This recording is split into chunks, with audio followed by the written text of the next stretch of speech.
আসসালামু আলাইকুম রহমতুল্লাহি ওবরকাতুহু। সম্মানিত দর্শক, বাংলাদেশ ব্যাংকের গভর্নর সাহেবের একটি বক্তব্য অতি সম্প্রতি রীতিমতো ভাইরাল হয়েছে। বাংলাদেশ ব্যাংকের গভর্নর জানিয়েছেন যে শীর্ষ কয়েকজন আওয়ামী লীগ নেতা, বিশেষ করে শেখ পরিবার এবং কয়েকটি তাদের যে সহযোগী ব্যবসায়ী গ্রুপ রয়েছে, তাদের সহায় সম্পত্তি জব্দ করা হয়েছে, যার পরিমাণ 2.25 লক্ষ টাকা। আবার বলছি যে এই যে 2.25 টাকা আওয়ামী লীগ নেতাদের সহায় সম্পত্তি, খুবই ক্ষুদ্র একটা অংশ, এটিকে সরকার জব্দ করেছে এবং এটিকে রিসিভার নিয়োগ করা হবে এবং এটিকে রাষ্ট্রীয় কোষাগারে যদি জমা করা হয়, তাহলে দেখা গেল যে একটা বাজেটের, আমাদের যে জাতীয় বাজেট, সেই বাজেটের একটা বিরাট অংশ এখান থেকে চলে আসবে। এক, এবং এই কাজটি খুব অল্প সময়ের মধ্যে এত সুন্দরভাবে করা হয়েছে যে এর ফলে তারা যারা এই কাজ করেছেন তাদের ভীষণ রকম একটা আশার সঞ্চার হয়েছে, ভীষণ রকম একটা উদ্দীপনা তাদের মধ্যে দেখা দিয়েছে। তারা চিন্তা করলেন যে ঢাকা শহরের কিছু শীর্ষ ব্যবসায়ী, তারপর শেখ পরিবারের কয়েকজন লোকজন তাদের সহায় সম্পত্তি জব্দ করে যদি 2 লক্ষ কোটি টাকা, 2.25 লক্ষ টাকা মানে 2 লক্ষ কোটি টাকা অন অ্যাভারেজে হয়, তাহলে সারা বাংলাদেশে উপজেলা পর্যায়ে, জেলা পর্যায়ে, তারপর ইউনিয়ন পর্যায়ে যদি চেয়ারম্যান, পৌরসভার মেয়র, উপজেলা চেয়ারম্যান, তারপরে উপজেলা পর্যায়ে, ইউনিয়ন পর্যায়ের বিভিন্ন কন্ট্রাক্টর রয়েছেন, ইউনিয়ন আওয়ামী লীগের সভাপতি রয়েছেন, যারা ইতিমধ্যে অনেক মামলার আসামি হয়ে পলাতক রয়েছেন, তো তাদের সহায় সম্পত্তি যদি এভাবে জব্দ করা হয়, এই ওসিলাতে যে তারা পলাতক, তাদেরকে ধরার জন্য এটা করা খুব জরুরি। তাহলে সরকারের জন্য আসলে আরও অতিরিক্ত 10 লক্ষ বা 12 লক্ষ কোটি টাকার সহায় সম্পত্তি জব্দ করা এটা কোনো বিষয় না, এবং সেই কাজটি করার জন্য তারা চমৎকারভাবে এগোচ্ছেন। অন্য একটি পত্রিকাতে আমরা যে রিপোর্ট দেখলাম, সেই রিপোর্টটা হলো যে এই ইউনিয়ন পর্যায়ে আওয়ামী লীগের ধনাঢ্য ব্যক্তিদেরকে টার্গেট করার জন্য যে তালিকা প্রণয়ন, সেই কাজটি ইতিমধ্যে করা হয়ে গেছে এবং পুলিশের যে অপরাধ শাখা সিআইডির মাধ্যমে এই কাজটি করা হয়েছে। আপনারা জানেন যে আওয়ামী লীগ জমানাতে যে দুর্নীতি হয়েছে, অনিয়ম হয়েছে, তার একটা বিরাট অংশ প্রান্তিক পর্যায়ে চলে গেছে।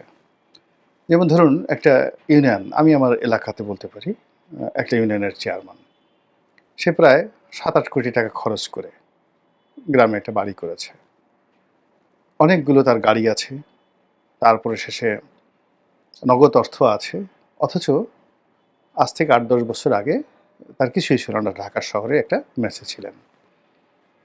এখন এই ভদ্রলোকের সহায় সম্পত্তি যদি মানে জব্দ করা হয়, তাহলে সরকার কম করে হলেও 20 থেকে 30 কোটি টাকা পেতে পারে।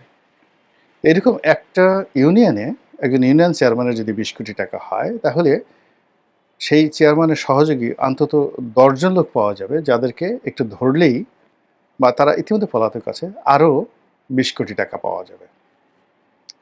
তো একটা ইউনিয়নে যদি 20 কোটি টাকা পাওয়া যায় চেয়ারম্যানের কাছ থেকে, অন্যান্যের কাছ থেকে 20 কোটি, তো সব মিলিয়ে 40 কোটি টাকা। আরও ধরেন কিছু লোক আছেন, সব মিলিয়ে তারা টার্গেট করলো যে আমরা 50 কোটি টাকা প্রতিটি ইউনিয়ন থেকে আমরা কালেকশন করব আওয়ামী লীগের লোকদের সহায় সম্পত্তি জব্দ করে। এটা কোনো বিষয়ই নয়, সে টাকাও আছে, সহায় আছে, সম্পত্তি আছে, বৈধ অবৈধ পরের ব্যাপার, বাট সরকার যদি জব্দ করে এই টাকা সংগ্রহ করতে চায়, এটা তার জন্য কোনো বিষয় না। ফলে কি হলো, সারা বাংলাদেশে রীতিমতো একটা দৌড়াদৌড়ি শুরু হয়ে যাবে। সেই দৌড়াদৌড়ির রাজনৈতিক ফল আছে, অর্থনৈতিক ফল আছে, সেটি নিয়ে দ্বিতীয় পর্যায়ে আলোচনা করবে। এখন ইউনিয়ন ছেড়ে আপনি চলে আসেন উপজেলাতে। তো উপজেলাতে যদি আপনি 100 কোটি টাকা টার্গেট করেন, যে একটা উপজেলা থেকে আপনি 100 কোটি টাকা টার্গেট করবেন ইউনিয়নের বাইরে গিয়ে, শুধু উপজেলা সদরে যারা উপজেলা পর্যায়ে রাজনীতি করেন। তারপর যদি আপনি চলে যান জেলা পর্যায়ে, যে না, আমি এখানে জেলা থেকে, জেলার যারা আওয়ামী লীগের নেতৃবৃন্দ রয়েছেন তাদের সহায় সম্পত্তি জব্দ করে আমি 200 কোটি টাকা আয় করব। তাহলে ধরুন একটা উপজেলাতে যদি 10টা করে ইউনিয়ন থাকে তাহলে 500 কোটি টাকা, 50 কোটি টাকা করে হলে। আর যদি উপজেলা ধরেন তাহলে 200 কোটি। একটা জেলাতে যদি তাহলে 500 কোটি আর হলো 200 কোটি, 700 কোটি। না, উপজেলাতে 100 কোটি ধরেছি, তাহলে 600 কোটি। আর যদি জেলাতে ধরেন তাহলে প্রথমত একটা জেলাতে যদি গড়ে 4টা করে উপজেলা থাকে তাহলে 424 কোটি টাকা। তো 24 কোটি টাকার সঙ্গে আপনি জেলাতে ধরেন 200 কোটি টাকা, 26 কোটি টাকা। এটাকে কমাইয়ে আর একটু কমিয়ে আনেন, 2500 কোটি টাকা আনেন। কিংবা ধরেন 2500 কোটি টাকা বা 2000 কোটি টাকা, আরও হিসাবের জন্য। তাহলে 64টি জেলা থেকে আপনি কত টাকা পান এইভাবে সংগ্রহ করে, মানে একেবারে জেনারেলাইজ। আর এর মধ্যে আপনি হয়তো রাঘব বোয়াল পেয়ে যাবেন যাদের এক একজনের 100 কোটি 150 কোটি টাকা সম্পদ রয়েছে। এটা একেবারে জেনারেল পর্যায়ে ধরলাম আর কি। এর ফলে সরকার যদি 10 লক্ষ কোটি টাকা সংগ্রহ করেন, ফ্রিজ করেন বা অবরুদ্ধ করেন, তখন এই লোকগুলো ছেড়ে দে মা কেঁদে বাঁচি। এর কারণ হলো মানুষের জীবনে যত অপকর্ম, মানে যা কিছু মানুষ করে তার একটা বিরাট অংশ সে করে টাকা উপার্জনের জন্য। তো সেই টাকা যখন সরকার অবরুদ্ধ করে ফেলে সে লোক পাগল হয়ে যাবে, অনেক আত্মহত্যা করবে, অনেকের পরিবার একেবারে রাস্তার ফকির হয়ে যাবে। এর ফলে আওয়ামী লীগের অস্তিত্ব থাকবে না, যত কথাই বললেন না কেন। মানে আপনার যদি সম্পত্তি নিয়ে নেওয়া হয়, বাড়ি নিয়ে নেওয়া হচ্ছে, বাড়ি থেকে বউ বাচ্চাদেরকে তাড়িয়ে দেওয়া হচ্ছে। এখন বেনজির হয়তো দেশের বাইরে যেতে পেরেছে, কিন্তু যদি একজন চেয়ারম্যানকে এই কাজ করা হয় তাহলে সে কোথায় দাঁড়াবে? তাকে গিয়ে ফকির হয়ে অন্য জায়গায় শ্বশুরবাড়িতে থাকতে হবে, অমুক বাড়িতে থাকতে হবে, এবং ওই অবস্থাতে কেউ কাউকে আশ্রয় দেয় না। তো এইভাবে সারা বাংলাদেশে যদি আওয়ামী লীগের 10,000 বা 20,000 লোককে এভাবে টার্গেট করে নেতৃত্ব শূন্য করে দেওয়া হয়, তাহলে তাদের কাছে দুটো অপশন থাকবে। একটা অপশন হলো পাগল হয়ে যাওয়া, আওয়ামী লীগ ছেড়ে দেওয়া। দ্বিতীয় অপশন হলো সরকারের সঙ্গে একটা নেগোসিয়েশন করা, নেগোসিয়েশন করে সরকারের যে দল সেই দলে যোগদান করা এবং মামলা মোকদ্দমা এই সহায় সম্পত্তি জব্দর অবস্থা থেকে নিজেদেরকে ফিরে আনা। এর ফলে কী হলো? সরকার দাঁড়িয়ে গেল। এবং ঠিক এটাকে বলা হয় ইস্ট ইন্ডিয়া থেরাপি। নবাব সিরাজউদ্দৌলার পরে মীর জাফর আলী খান, মীর জাফরের পর যিনি আসলেন মীর কাসিম, মীর কাসিমের পরে আবার মীর জাফর। এই দীর্ঘ অর্থাৎ 57 থেকে 67 পর্যন্ত 12 বছর। এই 12 বছরের মধ্যে বাংলার যত ধনিক শ্রেণী ছিল, সামন্ত যারা ছিল, তাদের সবাইকে ফকির বানিয়ে দেওয়া হয়েছিল। ছোট ছোট রাজা, সেই মহারাজা কৃষ্ণচন্দ্রকে ফাঁসিতে লটকানো হলো, নন্দকুমারকে ফাঁসিতে লটকানো হলো, গোপাল ভাঁড় কোথায় যে হারিয়ে গেল তার কোনো ঠাঁই ঠিকানা নেই। অর্থাৎ এই 12 বছরে ইস্ট ইন্ডিয়া কোম্পানি পুরো বাংলাদেশের যে অর্থনীতিতে যারা চালিকা শক্তি হিসেবে কাজ করতো, বড় বড় ব্যবসায়ী, আমলা, জমিদার, তারপরে শেষে সুবেদার, এই পুরো সিস্টেমটাকে তারা ভেঙে দেয়। ভেঙে দিয়ে শুধু থাকে ইস্ট ইন্ডিয়া কোম্পানির যারা লোকজন, তারা, তাদের পোষ্য দালাল এবং শ্রমিক, কৃষক, মোটে মজুর। ফলে এই শ্রেণীদেরকে দিয়ে জুলুম অত্যাচার করে তারপরে 200 বছর এই ইংরেজরা ভারতবর্ষ শাসন করে গেছে। তো এই যে ইস্ট ইন্ডিয়া থেরাপি, এই থেরাপিটা মোরাললেস এই আধুনিক বিশ্বের সব জায়গাতে কিন্তু প্রতিপক্ষকে দমন করার জন্য ব্যবহার করা হচ্ছে।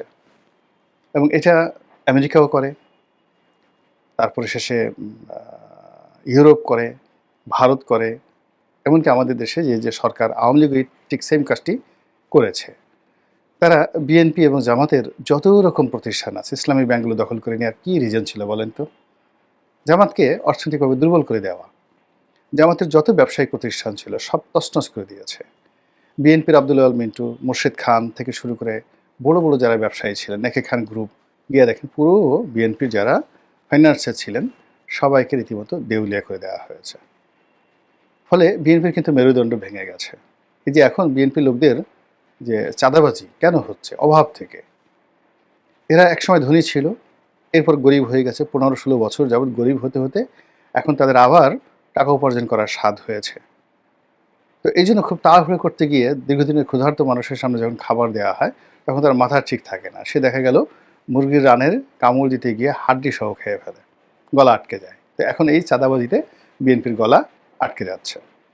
তো আওয়ামী লীগ বিএনপির বিরুদ্ধে, জামাতের বিরুদ্ধে 2 লাখ কোটি টাকার আওয়ামী লীগের সম্পদ জব্দ নিয়ে গুরুত্বপূর্ণ তথ্য দিল গোলাম মাওলা রনি। দেওয়া হয়েছে, তছনছ করে দেওয়া হয়েছে। একসময় র্যাঙ্কস গ্রুপ খুব বড় প্রতিষ্ঠান ছিল আব্দুর রব সাহেবের, এদেরকে শেষ করে দেওয়া হয়েছে। একসময় সালমান এফ রহমান জাতীয় পার্টির লোক ছিলেন, সেখান থেকে তাকে নিয়ে আসা হয়েছে। এইরকম তো ঠিক সেম কাজটা এখন, যেহেতু ইকোনমিটা আওয়ামী লীগের হাতে টিল নাও এখন পর্যন্ত, সেই ইকোনমির যে ভিত্তিটা, বেসিসটা, সেটাকে ধ্বংস করার জন্য যদি সরকার এই যে সম্পত্তি জব্দের মতো কর্মকাণ্ড শুরু করে, তাহলে সারা বাংলাদেশে আওয়ামী লীগের মধ্যে একটা কান্নার রোল পড়ে যাবে। এক, তারা যদি এই কাজটি সফলভাবে করতে পারে এবং প্রথমে ভয় দেখিয়ে জব্দ করে তারপরে তাদেরকে যদি আবার রাজনীতিতে পুনর্বাসিত করতে পারে, অর্থনীতির তুলনামূলকভাবে কম ক্ষতি হবে, কিন্তু তাদের রাজনীতিটা দাঁড়িয়ে যাবে। আর থার্ড হলো, আওয়ামী লীগের রাজনীতি এতটা দুর্বল হয়ে যাবে, তখন বিএনপি দুর্বল না আওয়ামী লীগ দুর্বল, এটি নিয়ে আবার নতুন করে আলোচনা শুরু হয়ে যাবে। আর নতুন একটা বিরাজনীতিকরণ এবং কিংস পার্টির মধ্যে যে একটা সমন্বয়, সেই সমন্বয়ের মাধ্যমে বাংলাদেশে একটা নতুন পরিবেশ পরিস্থিতি তৈরি হবে, হয়তো ভালো, হয়তো মন্দ। মহান আল্লাহই ভালো জানেন। আমাদের সবাইকে হেদায়েত দান করুন এবং হেফাজত করুন। আসসালামু আলাইকুম ওয়া রাহমাতুল্লাহি ওয়া বারাকাতুহু।